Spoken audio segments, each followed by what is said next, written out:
And that's when all the magic happened.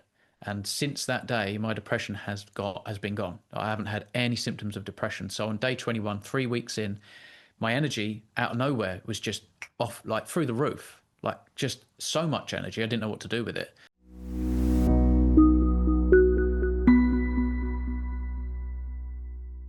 Lee Copus, it's a pleasure to have you on the show. Appreciate it. Thanks for having me.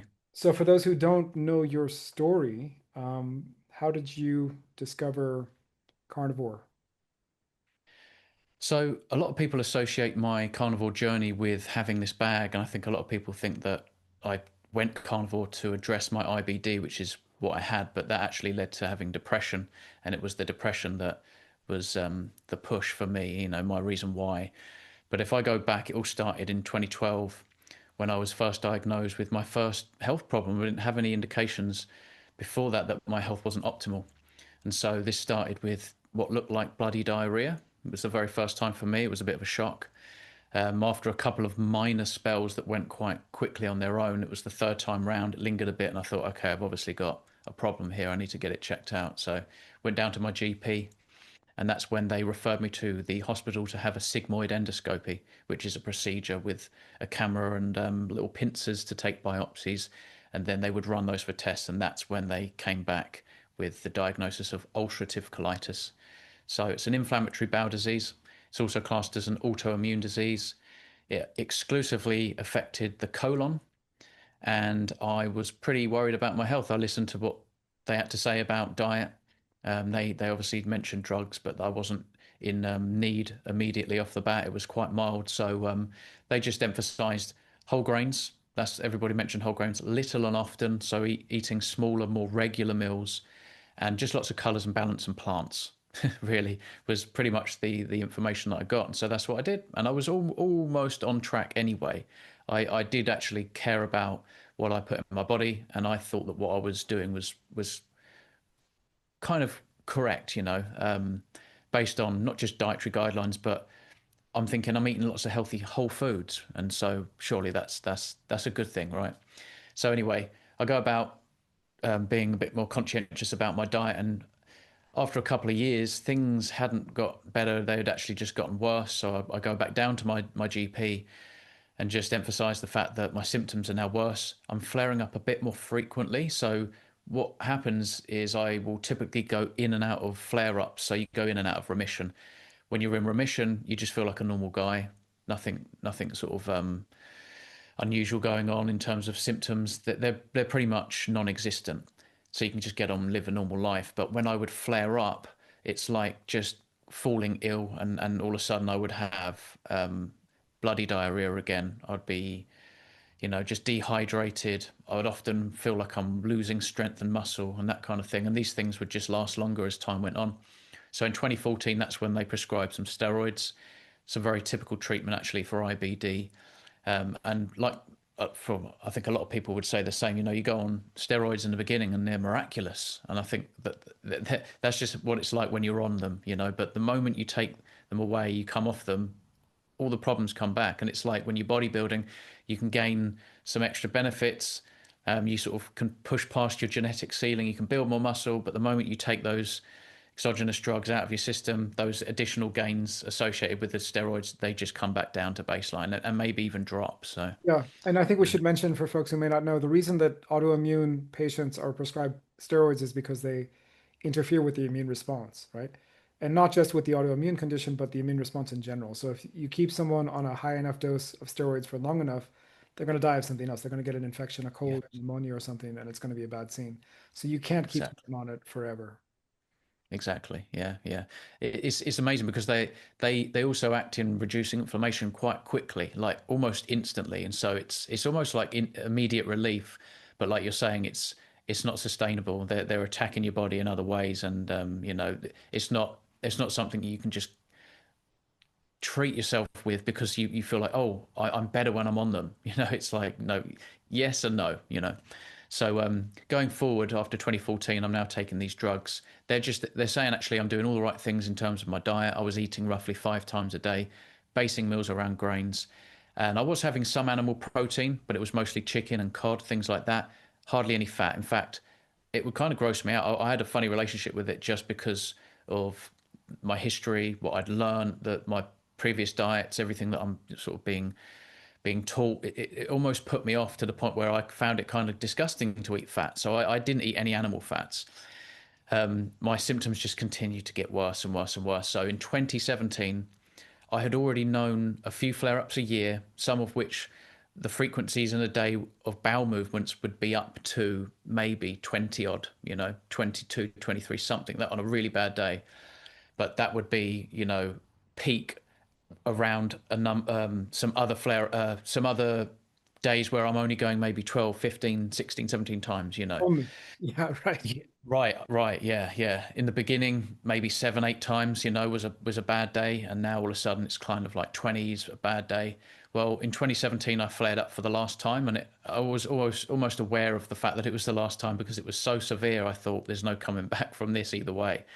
I was immediately going 30 times a day, and it was just relentless, very, very exhausting, taxing on the body. I was just so exhausted walking up and down the stairs to go to the toilet, which is in my mum and dad's house, the only toilet was upstairs. And so I kept having to sort of get comfortable. And by the time I got comfortable, I was getting signals to go straight back up. I'll come back down exhausted, lay down for maybe 5, 10 minutes, and I'm getting signals again. Got on the phone to my nan because I wasn't driving at the time. My mum and dad were in LA, so it's just unfortunate timing. And I said, I think I need to go to the hospital because I've been going to the toilet 30 times a day with blood. I don't know if I've got another day like this in me, just based on how I'm currently feeling right now. So my nan was like, "Yep, we'll go straight to the hospital first thing in the morning." Horrible car journey there, Oh, it's just horrible, very stressful. I was holding really hard onto the little handle above the door, trying to keep everything in, and yeah, it was really, really tricky. And I was just so emaciated and very weak. I presented like just a mess in the hospital. They could see I was in trouble really, and they immediately hooked me up with intravenous drip to hydrate me, and they also gave me some additional steroids just to lower the inflammation further while they perform another investigatory. So they actually performed another sigmoid endoscopy. Both times I was awake, I refused the anaesthetic, and this time was totally different. The first time they were kind of quite light, keeping things playful, the way they were communicating with both myself and other colleagues in the room. This time was totally different. They were very concerned quite quickly, and all of a sudden it was like I wasn't in the room, and they were just getting more professionals to come in, have a look, and communicating between them. What's the protocol? What do we think we should do? They were kind of suggesting, even then in the moment, that there's a good chance I'm going to need some kind of surgery. That there may be actually a bet. There's almost no chance that I'm leaving without at least a large part of my colon being taken out. At the time, I was so desperate, it didn't bother me too much. I was almost embracing it, like welcoming the idea of a surgery because I'd tried so many things for so many years. It was almost like the only known cure was to just take the organ out. So anyway, they trialed me lastly on a trial immunosuppressant drug, another dangerous drug, introduced into my system. The idea around it obviously is to lower your immune defenses, which may also then lower my body attacking itself, is their way of thinking. And so that's what we did. They kept me on this drug for about 2 to 4 days longer than they should have. And they said that, sorry, we're going to have to take you down into surgery first thing in the morning to take your entire colon out because nothing has worked. There's no way of salvaging any of this. That you're on your way to perforation. My bowel was actually coming out of me, and so they had to intervene before serious trouble. That would have been a real emergency situation. But this was classed as an emergency surgery to intervene before that happened. It could have been days. It could have been a week or so until that happened. But that was the path I was headed towards, basically. So yeah, the rest is history. No colon anymore. I'm now sitting here with a permanent ostomy bag. Right. Um, yeah, yeah, tough Right. times. Right. Before that, Lee, so tell me a little bit about your life. I know from one or two videos that you were a professional musician at some point. Or are you still a professional musician? I was never a professional, actually. I went to the Brit School of Performing Arts and Technology in Croydon, that's southeast London area. Yeah, I know it very well. I've stayed there. Right, right, okay. Yeah, it was kind of pretty well known even back then when I went, but since, we've turned out so many stars from that school. It's got a real great track record. But I guess you could say I was a very casual session musician at times. I did do some paid gigs, but I never considered myself a pianist. I wasn't ever really a professional. Um, After I'd left the Brit school, I think I was one of the kids that was more confused about precisely where I wanted to go with music. I think a lot of other people knew, right, I want to sing songs, I want to work in a studio, I want to be a session musician, I want to do this, I want to do that. I was kind of like, oh, I don't know. And maybe my biggest passion was to score film. I loved music scores, Hans Zimmer, John Williams, Thomas Newman, just to name a few, that's where I found my passion was at its highest, but it was very, very difficult. And where I went to the Brit School, it was kind of mostly around songwriting and things like that. It kind of came down to it, and I was like, right, I need to either just get a real job or I'm going to continue to pursue this thing. And eventually, what I did was just get a real job. And so I ended up working in retail for a number of years. And that's when I heard Adele's song come out, where I'd co-written the piano to Hometown Glory. That was playing while I was putting flowers out in the supermarket, very, very early hours in the morning, setting up shop kind of thing. And I couldn't believe it. I was like, oh, wow, because she had called me maybe 9 months before to go to Liverpool for a couple of months to record her album. And at the time, I didn't really know what it was. I didn't know what it meant, what it would lead to. But I think I was just a bit afraid, honestly, of going out into the world independently and trying to be something. I think I've always suffered a little bit with imposter syndrome. Um, I've never really had enough self-belief, and I've watched people with so much self-belief and very little talent go very, very far on self-belief alone. And so that's something that I definitely lacked. Now I eat the right way. I feel like I'm more confident as well. Yeah. And so I do wonder if I found, meat and fat earlier in my life and predominated fats for fuel, I think that my brain would have worked better. Maybe I would have got my acts together. I would have been a bit more ambitious and conscientious. It's hard to know. Yeah. But I do feel like I have a better understanding of the theoretic side of music more now when I'm playing. I can actually understand more when I'm playing rather than just shapes and muscle memory. Yeah, that's also age, man. Like, I Yeah. sort of blagged my way through my music theory classes, but now I understand it pretty well, I think. Um, Right. I think it's just age. Um, Right. so, but so I know we're going to get to the psychiatric part of like the post-op right now, Mm. but can we go back to that earlier time? You're talking about imposter syndrome and other things. Did you suffer or were you diagnosed with any mental illness, or do you feel in retrospect that you had depression, anxiety, anything like that at that time? I think I had a lot going on. Yeah. I still haven't been diagnosed with things that I've diagnosed myself with. So I don't really talk about this on my channel, but I have Tourette's. You may see me slight tics. I shake my head a little bit. Sometimes I adjust my shoulder.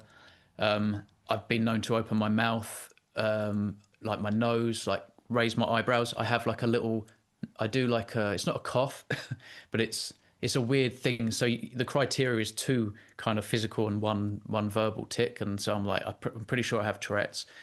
This would get worse with stress. I also had some sort of OCD tendencies, but it wasn't consistent across the board. There was a lot of contradictions in my behavior. I definitely was very anxious. I definitely experienced depression in and out, not severe, but I think I was just way too aware of myself and how other people weighed me up, like how what their opinions were. I would overanalyze every conversation I ever had 1,000 times over. It was obsessive. It was like I really, really cared too much about other people's opinions, what they thought of me, how I stacked up. I would compare myself to other people. I think my issue actually was when I became an adult. I was like, wow, is this it? Like I'm supposed to be taller and broader and stronger and better looking, and I suffer with my skin. I'm pretty marked up from the plants, but just scars now. But I don't really break out on this new diet that I'm on. But back then, acne was bad, and going through puberty, that can be hard enough. But when you don't like anything physically about you, and I have really no real reason to think that way. I mean, my mum and dad loved me; they were together, lots of support. I had a good school, good family, good friends. Born in a good position on the globe. I didn't really have any real reason to be so anxious and stressed, but I definitely felt highly strung at a young age. Yeah. My dad would ask me, what do you have to be stressed about? He had his own business, and he was thinking like, what do you have to be stressed about? And I was like, I don't know, but just my thoughts. I have racy thoughts. They're very busy. I put myself down a lot, and I can't escape them. They're loud. And they kind of really put me in my place. I think when I went to the Brit school as well, this was me venturing out a little bit more into the world. London, I hadn't really visited as much. Sevenoaks was a small area where I lived and grew up in. London was bigger and louder, and there was more diversity, different cultures, different languages, the way they talked and dressed. And all of a sudden, I'm traveling to Croydon on my own, and I just felt like I was dropped in the middle of a jungle, and I'm lost. I don't know, and so my confidence went further. All of these played a role, but I genuinely believe, I think if I found the right diet, I would not have ever felt like the way I did. Yeah. So I had a proclivity of mental weakness, I guess you could say. Yeah. Yeah. Kind of funny hearing you talk about this. At least in the days when I used to spend time in Croydon, it wasn't exactly considered, you know, a great place to be in London. It was Mhm. like the armpit of London kind of thing. Um, but yeah. Yeah, yeah. Cool. So getting back to the story, you've lost your colon, it's completely out. You are basically, so just explain to the listeners, when that happens, basically you're pooping through a bag. Yeah. If it's a temporary bag, it's called a colostomy bag. And if it's a permanent bag, it's called an ostomy bag, something like that. Yeah, yeah. So, Okay. basically, what happened is they've taken out my colon. They've now showed me these bags. In the initial stages. I'm obviously not having anything to do with this. Not independent. I'm out of it. So they're taking care of this for me. But I'm watching and I'm observing and I'm picking up on things. So I wake up and the first thing I see is just my cut down my stomach and this bag that's stuck on my stomach. And at first, they just want to see if it's working. Usually there's blood, of course, filling up in the bag and fluid and things like this. But after a few days, they're quite keen to get you on food just to see if everything works okay. They often put you on very low fiber or zero fiber, which is interesting because it can cause blockages, gas, and all this kind of stuff. So they wouldn't dream of giving you anything like whole grains and even mushrooms because of the chitin content. I actually say is even worse than fiber in my opinion. It's more gas promoting and it tends to block you up even worse. But this stuff is indigestible. So we're talking about these plant structures, these fibrous materials.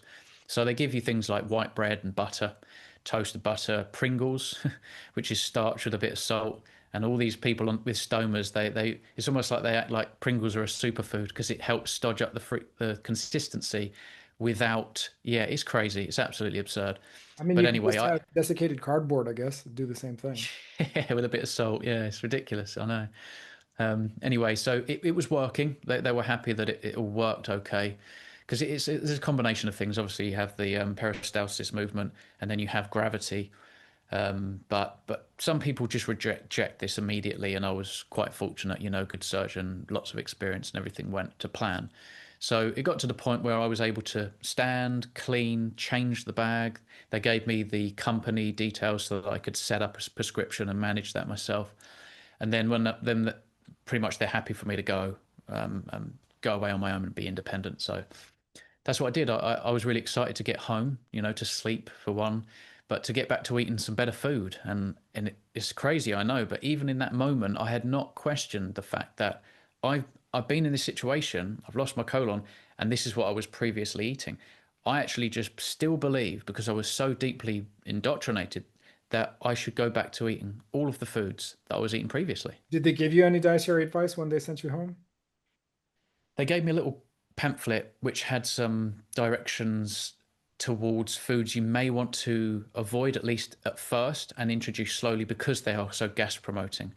And right at the top, mushrooms, onions, celeriac, cabbage, broccoli, all this type of stuff, cauliflower, very gas promoting foods. But they said you can eat anything and everything, but just introduce things very slowly.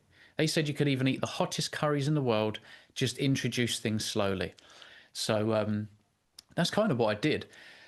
I was quite keen to just eating better food at least than the paste and slop that they serve you in the hospital. And what I realised is when I came back, when I was eating these the same foods as I'd used to eat, without this bag, I'm now seeing the food as it enters the bag, and it was crazy to me because I was seeing large parts of plants, even though I was what I thought was thoroughly chewing this stuff.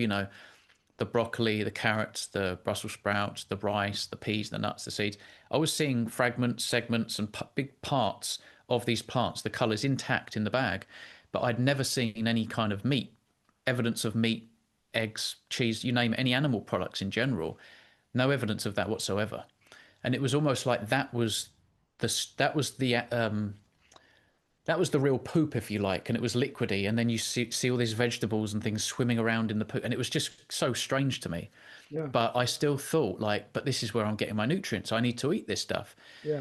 Um, Let's but anyway, dissect it that. was Sorry, go ahead. no. I was just going to continue just to get to the depression. Really, maybe I should Let's pause on that. dissect that a little bit because I think folks need to hear. Um, just to remind, so this is, and what I'm about to say is not controversial, right?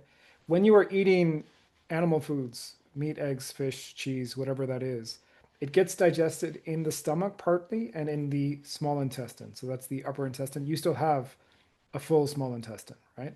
Yeah, When you're eating plant everything's foods, intact. Yeah, when you're eating plant foods, largely they get very partially digested up there, but largely they are digested in the large intestine, and they're not really digested because you can't really absorb anything from there. Our yeah, ancestors, or if you look at monkeys today, they have something called a cecum, which is full of bacteria, which then ferments these plants in the large intestine, which is much bigger than our large intestine. And they have a way to get the fatty acids from that back in the body. We yeah, don't have that anymore. So essentially, what Lee is saying is that the animal foods are actual food, and the vegetable foods are going to be fermented by something that he doesn't have. But even if we still have it and it's fermenting, we're not really getting much in the way of nutrition from that. At least that's what everyone thinks right now. Is yeah. that correct? Did I That's paint the exactly right it. picture?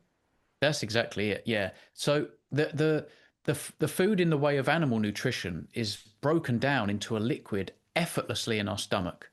The moment it's released from the stomach into the small intestine, all these amino acids and fatty acids are liberated, and we just absorb them all in the small intestine. By which time the waste is now going into the colon, where you would actually reabsorb water and sodium. So that's why I see such a liquidy output as well. Other people think, well, my output isn't liquidy. So what's going on? Well, if I had my colon, I would reabsorb that water. It would stodge up, but there wouldn't be any kind of texture or evidence of what that food was. It's broken down. It's just pure waste. With the plants, like you're saying, very little kind of going on further up, but and it starts to ferment partially when it hits the colon. And like you're saying, it's not like a nutrient that enters the bloodstream. We're essentially generating short chain fatty acids, which are saturated fats like butyrate, but that's not an exclusive benefit to fiber. We get short chain fatty acids from animal proteins in nutritional ketosis. Short chain fatty acids are converted into ketones, and we're in nutritional ketosis. We have beta hydroxybutyrate feeding all of our gut rather than just parts of the gut that fiber that is generating short chain fatty acids comes into contact with. And so it's very counterintuitive to go that way about Yeah, feeding the gut, you know? 100%. And it's not just to, we don't actually know. So the beta hydroxybutyrate and the other fatty acids that are produced down there, we don't know. We don't really understand the extent to which those go back in our bloodstream. It's not, that's probably not that significant. Mm, What the fiber people like your Tim Spectors of the world, who maybe we should have a chat about him at some point. What they think is that it's not so much about you getting the fatty acids, it's about your gut bacteria microbiome getting the nutrients that they need to survive. That's their argument, which is a stupid argument, but we don't have to get there now. But just so that people understand, um, if you whether or not you have a colon, you may not be getting much nutrition from that colon. If it's there, it's minimal. And the role of yeah, the colon is to ferment. It's kind of this legacy fermentation process of these foods, which are not serving much of a purpose. Like, and you can look at the way the PDCAS and the DIAS indices were created by studying the intestinal system of pigs and also looking at, I think it was originally done for babies because they wanted to test infant formula and see how much was actually coming out and so on. When you right. do this, both with humans and with pigs, you find that you're not getting much nutrition once the food has entered the large intestine. Once it's entered the colon, basically you're not getting any more nutrition after that. Yeah, yeah. It's almost like a form of rehydration. It's like this.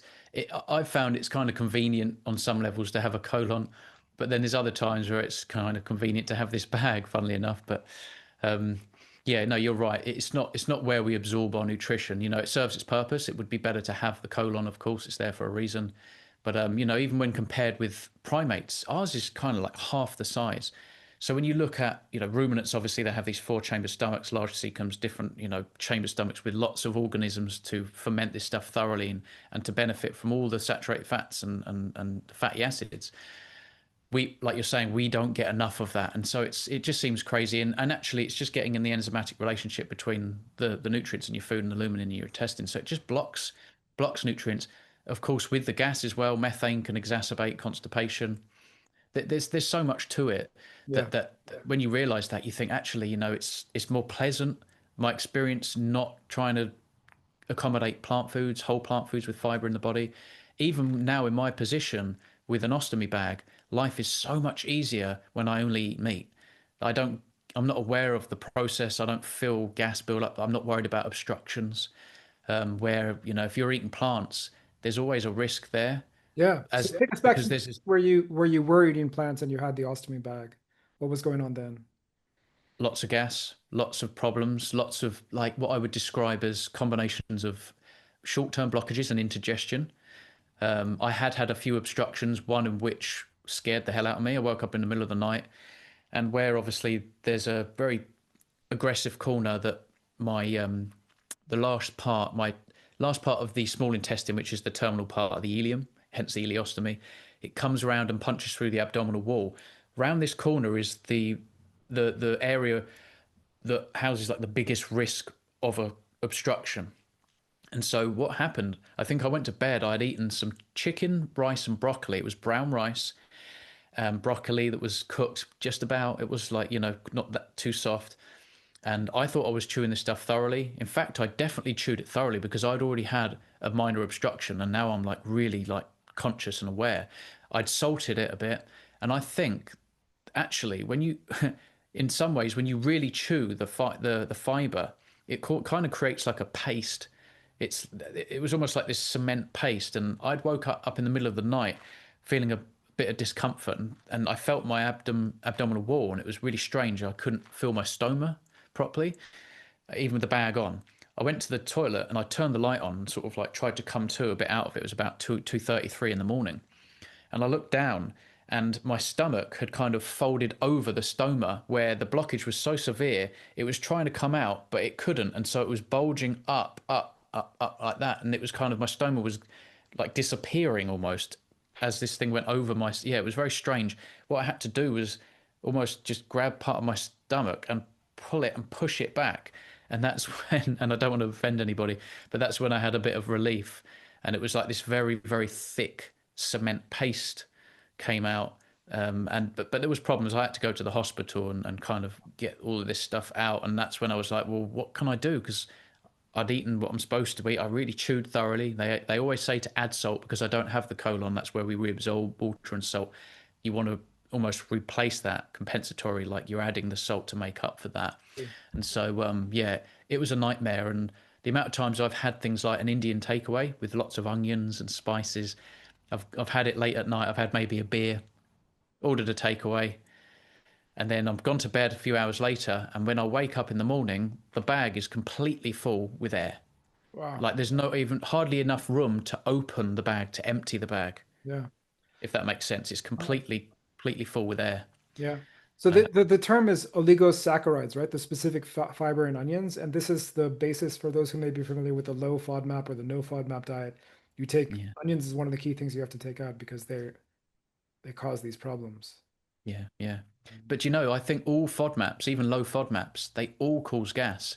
And another thing is that I've realised is that the soluble and insoluble fiber, as far as I can tell, at least with my body and my situation, all of it ends up down the toilet. Every single bit, whether it's psyllium husk isolate, whether it's a banana, whether it's a cooked apple, whether it's a raw onion or a cooked onion, whether you chew it thoroughly, whether it's soluble, insoluble, microwaved, frozen, it doesn't matter. It all ends up down the toilet and it causes gas along the way. And surprisingly, even without a colon, I still ferment in the last part of my small intestine. Because when I've eaten Indian takeaways and onions and things like that, the bag fills up like a balloon with air. And Yeah. so even without a colon, there is still partial fermentation going on with certain bacteria that reside further up the digestive tract. No, for sure. For sure. Hmm. Okay, so physically you've walked us through what's happening. What was happening to you psychologically at this time? So when I was in the hospital, I felt pretty reasonable. I was actually kind of happy with the outcome. I've now cured my disease for all these years now. I don't have that anymore.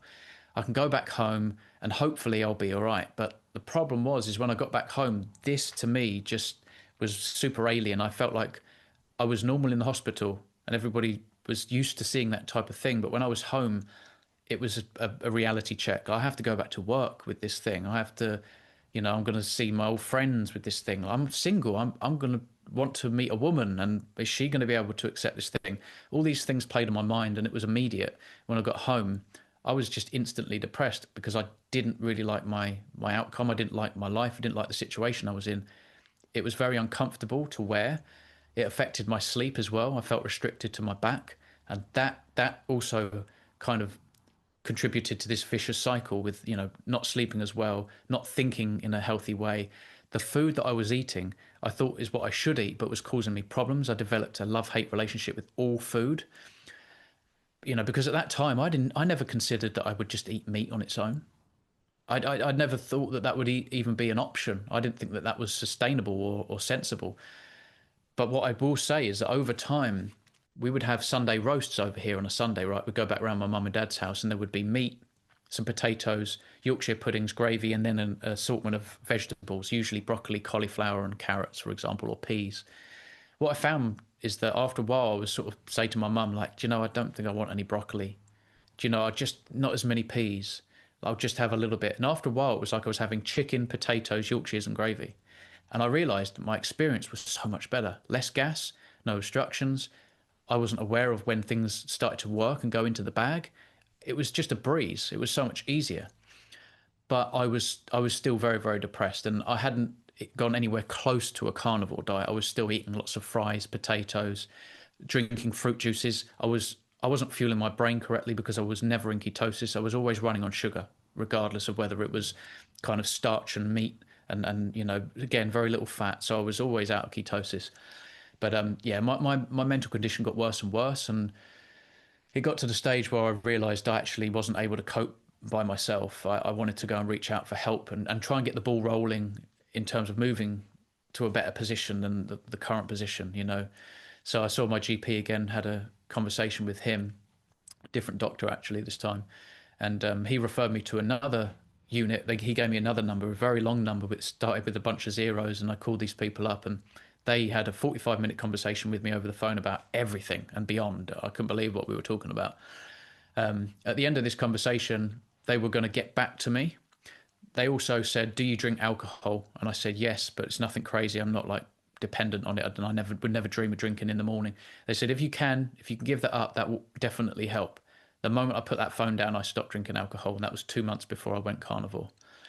So, but I didn't feel any benefit. I mean, I was definitely missing the alcohol a little bit because a few times a week I would use it to relax. I would use it to enjoy a program more. If I'm putting on the same program, I'll get an association. I'm like, no, you don't drink beer anymore. You're not doing that. So it was a little bit hard, but after three The pub weeks, culture in the UK is definitely something, eh? Like alcohol is very much part of it's part of the environment, it's part of the air everyone's breathing, and you grow up with that. And giving it up, I think now it's more common. You're talking about 7 or 8 years ago, right?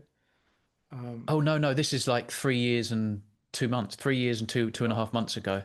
so maybe Um, you were part of the trend. Maybe you were a trendsetter. I think now it's yeah, like I was in Ireland last year, and people were ordering pints of Guinness Zero, which was like, all right, cool. right, right. I hadn't No, seen that was my drink of choice, Guinness. that. Okay. Because I thought, it was the healthier, and it had iron, of course, it's non-heme iron and all this sort of stuff. But no, it's terrible, terrible for all health, gut health, brain health, everything, mitochondria, everything, liver. Just the worst thing you could do is to drink beer and wine. In my opinion, is one of the worst things you can do. But um, I managed to give up quite easily. There was a few associations, like I say, you put on a program you used to drinking a beer with, so it sort of enhances it, or something comes around on a Friday, Saturday, you think, oh, I'll have a beer, and it was just kicking that habit. But I was awaiting this second call, and felt a little bit better actually about just getting the ball rolling, and so I was waiting days and thought, okay, well, don't be impatient. It's not like you're the only one on the list. Weeks went by and I'm thinking, oh, shall I potentially call this number back? I did try. You can't call it back. It's like a one-ended situation. Oh, very strange. Yeah, yeah. And then 2 months goes by, and I'm almost like not even thinking about it anymore. I've almost forgotten. I just haven't got the ball rolling. I almost didn't want to go back down to the doctors because in my mind they were just going to say, drugs and therapy. And I didn't really like the idea of either, for different reasons. Drugs didn't sound like a good idea, and I was aware that that wouldn't cure the issue. And therapy, I thought, I'm open, but at the same time, the way I am, being so introspective and overanalyzing everything, who on earth is going to be able to tell me something about me that I don't already know? And so that was kind of how I felt. But by chance, I was sitting on the sofa here and watching YouTube, and the low carb down under channel, which I don't think I'd watched up until this point, popped up with Michaela Peterson on the thumbnail saying, "Don't eat this." And I was just by chance, I just put it on and watched this thing all the way through, and it just blew me away because even though we are different, I felt like we had a lot in common. She had a lot of autoimmune diseases. She was young. She was suffering with severe depression, and she'd found this carnivore diet, a lion diet, actually, a very specific, strict kind of carnivore diet to eliminate all of her problems. And it just blew me away. And I was sold on the spot because I was pretty desperate and in pain. And I thought, what do I have to lose? It wasn't like I was worried. I didn't think to myself, I'm never going to eat another Kit Kat. I'm never going to eat ice cream again. I never thought about it like that. I was just like, this could be the answer. Let's find out if this could work for me. And so that's what I did. I expressed this to my partner Lucy, who I'd met along the way, and by the way, her sister's husband had a bag, and so she was already aware of this kind of thing, and so we got talking, and that kind of blossomed. But my depression kind of went up and down and come back, regardless of being happy with Lucy and that kind of thing. And that's what's so worrying is that it almost seems ungrateful to feel so low in your life when you're surrounded by love and family and support.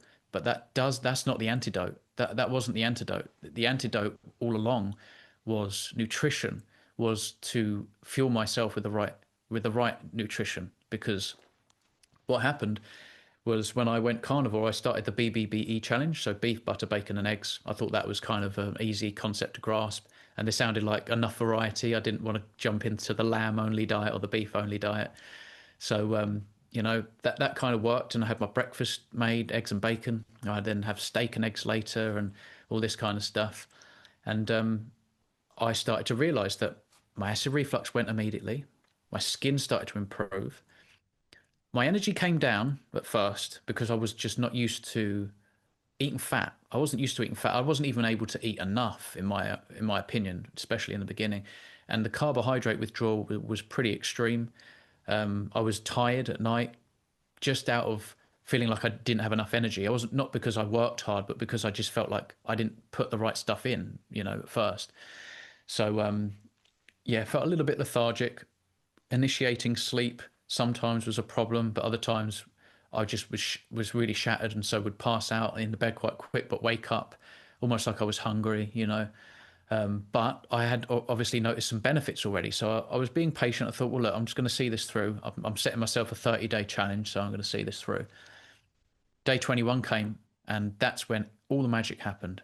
And since that day, my depression has been gone. I haven't had any symptoms of depression. So on day 21, 3 weeks in, my energy out of nowhere was just off, like through the roof, like just so much energy. I didn't know what to do with it.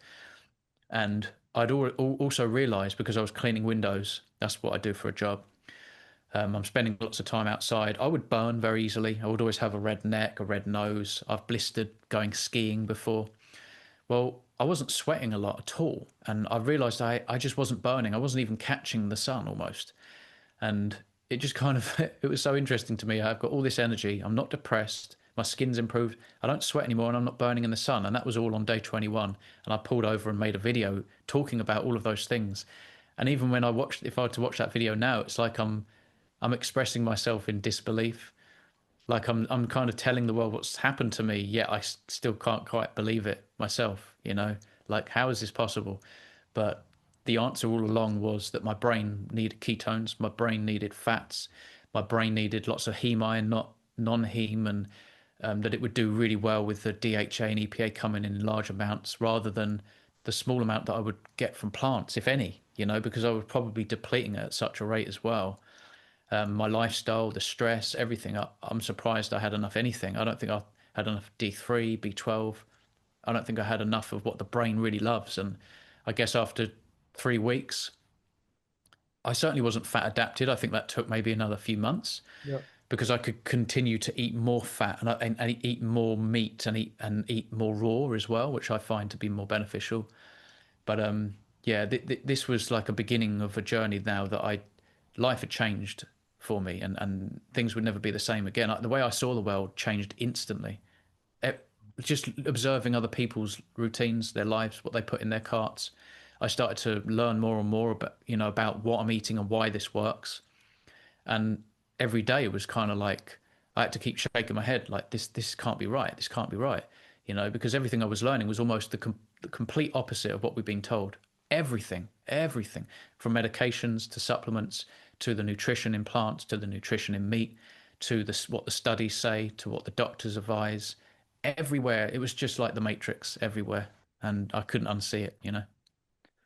Yeah, fantastic stuff. So when do you sort of I should know this because I was one of your early subscribers, but when do you sort of have a YouTube channel that starts taking off? I think it was close to, I would say it probably took off maybe 2.5 years ago. Yeah. Yeah, so it was probably 3 years now. Cool. Close, actually. What is it? It's got to be very close to 3 years now that my first video went up. That wasn't a popular video. It's not like it was a bad video. It's just like many channels, you put up a video, it doesn't get many views, and sometimes they just don't. But I think it was a video I made, why I went carnivore. Something, I didn't know that would work. There was quite a few other with the same title that I guess did quite well, but I didn't know that it was going to do well. I just posted why I went carnivore and just sat down in my living room telling the story. Poor equipment, very bad sound quality on my phone and all that kind of stuff because I didn't really plan on doing this. For a It was just like musician, I need to. sound quality annoys us to hell, yeah. Yeah, yeah. I've only just got this good quality mic as well, so I think I've only put the last two videos up with this nice microphone. So I've been bugging people for a long time, but it's a money thing as well. I think people assume that I was doing really, really well, but I mean, I clean windows, I pay all my taxes. We bought this mortgage. The house, the mortgage doubled last year, pretty much, which has been quite stressful. My revenue's come down quite a bit. And so, yeah, I'm not doing fantastic. So I couldn't afford to buy, a microphone that cost £300. That was a lot of money to me. That was quite often, could be like a quarter of what I had in my bank at any given time. And so I couldn't justify it. But yeah, I think I started about 3 years ago, and maybe it sort of started to take off 2.5 years ago. And yeah, I've had some good videos since. Yeah. But I mean, if I can just reflect as a viewer of your channel, like there's a level of creativity and sort of the authenticity is there, and we expect the authenticity from, people who are in this space. You got to tell your real story. You can't bullshit. But in your videos, there's a level of creativity that I just love. You're like the way you're doing the editing. Do you have a background in video editing or in anything like that, or not really? Honestly, just going to the Brit School, that was I was surrounded by creative people, from dancers to singers to artists. I paint as well for fun. I think what happened is when I came away from the Brit School, I wanted to continue to record music, so I purchased an Apple Mac, a laptop, and it just came with iMovie, and you had all these different little silly effects that you could do with sound and visual, and so I mucked around for fun with that. I kind of almost embraced the idea of becoming a trailer maker or something for film and TV. I kind of enjoyed doing that, just mucking around. And so that was it, really. It was just that bit of practice, just knowing my way around that software. At least I taught myself. I'm sure there's better ways of doing what I do. But that was it. And I think when I uploaded my video, like my testimony and things like that, I never really considered that I could have a bit more fun and be more creative with it. And so what I started to do was compile some information together. So I think the very first one was like sugar or something. about sugar, and it was terrible quality. I just screen recorded clips off of YouTube, and so terrible tinny sound and all that kind of stuff. But I liked to be creative and sort of have this mess and clear it up to tell a story. And so that's kind of what I did, and I started to make these mini style documentary videos, really in mind of reaching new people and planting seeds, because maybe what you're doing isn't working for you and this could be the answer. That was the whole idea. And so that, and I realized that that was a more popular video to make and put out there. I would get more response and more feedback, and I was getting emails saying like, "Oh, you're the reason I went carnivore. Thank you so much. Like life is so much better." And that just egged me on to make more, to do more of that kind of stuff. You know, be creative and make decent videos around trying to influence and inspire people to just question what they're doing in terms of diet and lifestyle. Yeah, fantastic stuff. I want to transition because actually I reached out because I can't remember if it was a video or a post that you made about this new, it's not even a new study. I don't even know what the hell it is, but it's someone arguing. So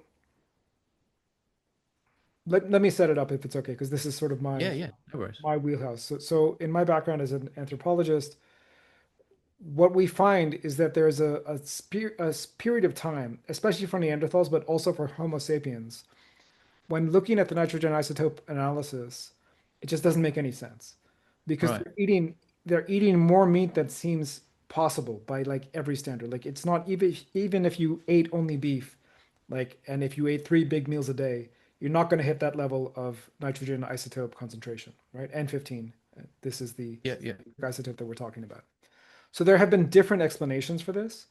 One explanation is that in addition to being purely carnivores, they also ate carnivores, and they probably ate fish, and they probably ate fish that were bigger in size than what you Yes. currently see in rivers. And that's consistent because we're talking about an ice age and so on. So animals were bigger in general. So Yeah. that's sort of the, I would call that the leading hypothesis. In other words, Mhm. those early humans eat pretty much like the humans later, and even humans right up until the agricultural revolution. It's just that at that period of time, there were bigger animals and there were also carnivorous fish that were probably part of the human diet as well.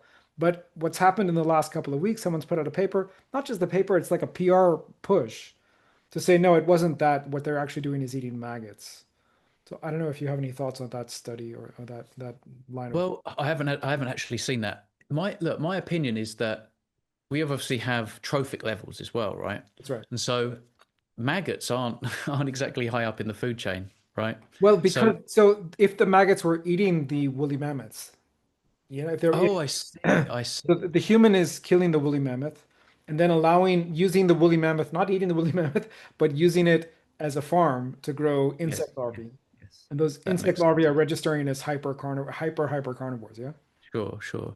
Yeah, I mean, look, I think that a lot of people just think that we're just been meat eaters, but maybe we began, getting to the marrow and bones and things like that, which didn't require cutting tools and developing sharp tools like that, but just just a basic rock to pound the bone to get to the marrow, the fat of the land, we ate lots and lots of fat.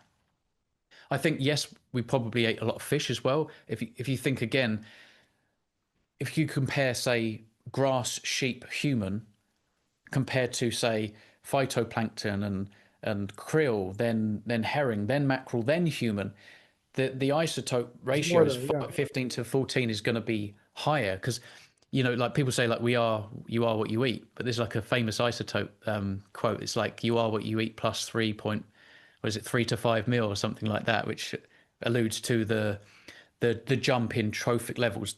Every jump up the food chain is around about, is it 3 to 5 parts per thousand of nitrogen 15 Yeah. in additional nitrogen 15, because it's Yeah, it sounds right. So 300, an additional or additional 30 parts per million. So per 10,000, yeah. 3 to 5 parts yeah, per 10,000. yeah. So I think that could have been to do with eating lots of fish and large fish. Again, I don't know whether it would have had to do with eating maybe large megafauna that may have predated on other things. It's really difficult to Hard to know. say, yeah. But yeah, I mean, I don't know. We're opportunists, and if need be, we would have eaten maggots. We would have eaten. There's places around the world where they eat flies and they eat all this kind of stuff. Basically anything that walks, crawls, swims, or um, you know, we eat the lot, don't we? And usually they're not really much of a threat to us. It's the plants that are so problematic that we have to kind of really sift through. But I don't really know. I don't know why that would be. Um, I know that throughout history, it's just so kind of repeatable. You know, the all these different populations, different periods. You take the collagen out of the bone, you put it into a tin, and you can bust it in a mass spectrometer, and it often comes back and says very, very much the same thing in terms of the protein makeup and associated fats and things like that. You know, that there's no question that we're definitely hypercarnivorous. That has to also adapt based on our environment during ice ages, or when the population increases so rapidly. We brought about different farming practices, and all for good reason at the time. But yeah, I'm not too sure. I'll have to have a look at that paper. I'll be interested to see it. Yeah, I think it's Coach Stephen who's done a good analysis of it. So I'll Right. Okay. send that to you if you haven't seen it yet. But I mean, it's all a bit of yeah. I feel like this debate should be over. Like I feel like the nitrogen isotope analysis and the collagen of long bones should pretty much end this debate.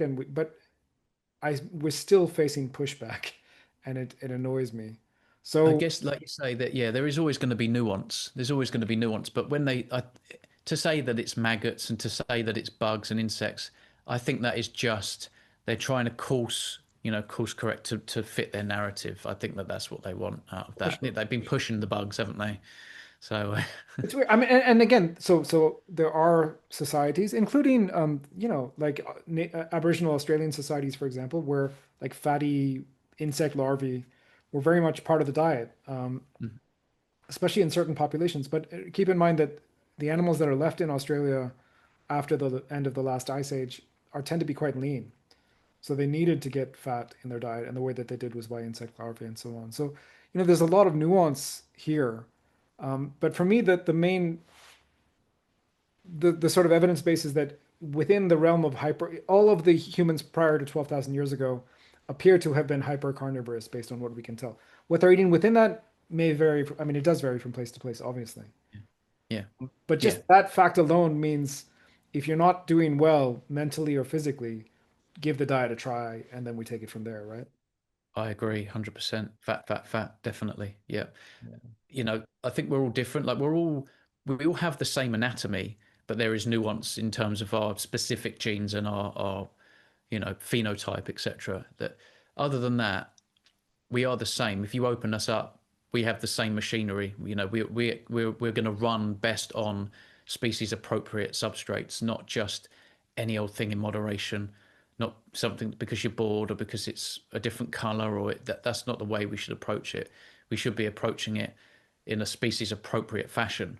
And that's because we're not appealing to nature, but we're appealing to science.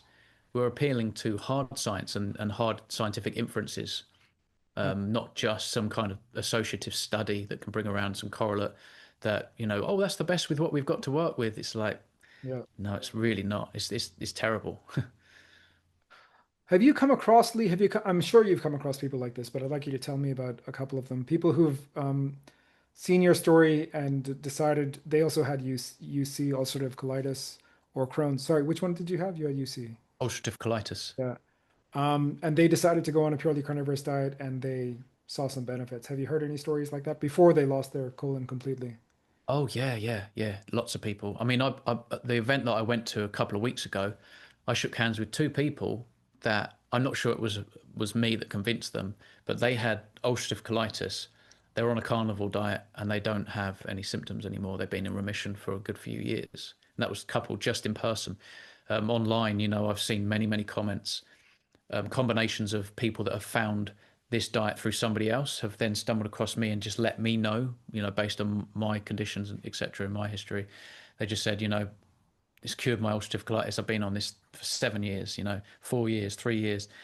And other people that have sort of emailed me personally to say, thank you, you're the reason I think I'm alive. I've, kept my colon.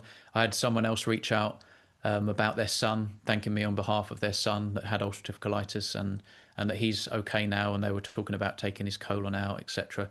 So yeah, it's pretty remarkable. All these success stories with IBD, certainly it responds miraculously, like many autoimmune conditions. Actually, to be fair. Yeah, for sure. It's definitely, yeah. We don't. I'm trying to think of if I've had some clients who we don't see success right away, but it's rare. And usually those are things not with the gut, you see changes like right away. Um, Yeah, so my own autoimmune disease was vitiligo, which is a skin disease. It takes a lot longer, and yeah, you need people to be committed to it for a long period of time. Um, and even then, what I'm finding is that some of it is also like you can get the diet right, but have we done anything about the stress levels? Have we taught people how to cope with stress? Stress is a big part of these things. yeah, Uh, yeah, for sure. Lifestyle. I always go on about the additional lifestyle interventions that you can do on your, that you can kind of put in place. Just sometimes eating meat isn't going to solve all the problems that you have, but if you start to reset your circadian biology by getting up and grounding while you witness the sunrise, while you experience that going on, you get AM light, you start drinking some structured water out of glass bottles, breathing through your nose, blocking blue light when the sun goes down, earthing as much as possible, honestly, but also eating and drinking everything locally. I think all of it's really, really important. And I think that when you do that as well, the diet, the mental clarity comes, the circadian biology, you fix that. I think when you put those together, that's an unbelievable combination, and yeah, that usually does the trick for most people. If not, then I would say potentially look at other things. Maybe some meditation, maybe some kinds of exercise. I'm not a massive fan of advocating for most exercise, but I think walking and then occasionally sprinting can be really, really beneficial. Lifting things heavier than a remote control is definitely a good idea, but not to repetitively lift for sets and sets, just doing this unusual movement that's not that practical. yeah, Over stressing joints and things like that. And again, the environment. If you're doing that in the gym, I'd much rather see someone do something like practical movement outside in nature while you're grounded and in the light, natural light. That's great. And like, whether you're religious or spiritual or both, I think that that's all enhanced as well. Appreciation for the position that you're in. I think we're very humble about our beginnings and where we are. We don't forget why we're doing this. We're quite happy and generous with other people on our time, because I think that the carnivore community and low carb community are just generally pro human, where I can't say the same for a lot of the herbivores. And I'm not saying it's totally their fault. I think a combination of things go wrong. I think that they're not wrong to be, you know, to feel a certain way after watching some documentary that inspires them to cut out meat. I understand that totally. I don't like the idea of all of that myself, which is why I source my meat from Pastured for Life programs. The meat and the animals and the fish, anything that I eat, they're always wild in their natural setting, eating their natural diet, and mating naturally. There's no antibiotic use and all this kind of stuff. I steer clear of that as much as I physically can. No one's perfect. This life that we're living in, the world that we're living in, isn't perfect. It's all tainted and compromised to some degree with plastic in the rain now. There's some things it's just unavoidable. yeah, But yeah, I think that we're a very kind, generous community, and I think it has to do with our struggles, and eventually finding an answer, and then just not wanting to shut up about it to try and reach other people that may be like an equivalent of the old version of you, stuck and lost and worried and concerned. yeah. 100%, 100%. So where can people find you, Lee? Where's the best place? I guess Kent Carnivore on YouTube is one. Where else? That's honestly exclusively where I am at the moment. I did try and set up an Instagram, but I've been banned for whatever reason. Like, there's something wrong with my devices. I set up Facebook a little while ago, like maybe 6 months ago, and got banned on that. Had to wait 3 months just to have the account that I've got now. So I'm not really sure, but I'm exclusively on YouTube. So Kent Carnivore. I'm looking to make some high quality videos actually going forward. Um, I'm actually thinking of remaking a lot of the older videos that didn't get a lot of traction and just make them better. In terms of my presentation, the sound quality will be better now. The visual, lots of 1080p footage and 4K, etc. And again, the whole goal is to reach new people that don't have these answers, these alternatives to addressing root cause with their Fantastic. health. Fantastic stuff, Lee. Thanks so much for your time. Anything you wanted to add, or I think we covered a lot. Nothing springs to mind other than a service. Honestly, I've recently set up a service, and the whole idea around this is the social aspect. I think many of us that are doing carnivore can attest to the fact that someone in your life probably thinks you're nuts and you've lost the plot. You're doing this crazy thing. And so a lot of times as well, the people closest to you, they struggle to listen to you. They don't understand it coming from you because sometimes they're really just very concerned. They think that what you're doing is very dangerous and it's your colon's going to be, you know, have to be taken out soon. Your heart, that's all in trouble. Your brain, your sanity. And so the idea is that, because we want these people to understand. It's not about convincing them and shoving it in their face. We just want them to understand why it is that we're doing this and why maybe they should even possibly consider it themselves. And so if there's someone in your life that needs to hear it from somebody else, let me explain. And that's the idea of that. So that I'm set. I've basically got a link. I can give you the link to that if you like. Drop it below. But the idea is just to help people from another angle, socially to help them understand. What a great idea. I would love to learn a bit more about that myself. Fantastic stuff. Lee Copus, has been a real pleasure, and I hope to have this conversation again with you at some time in the future.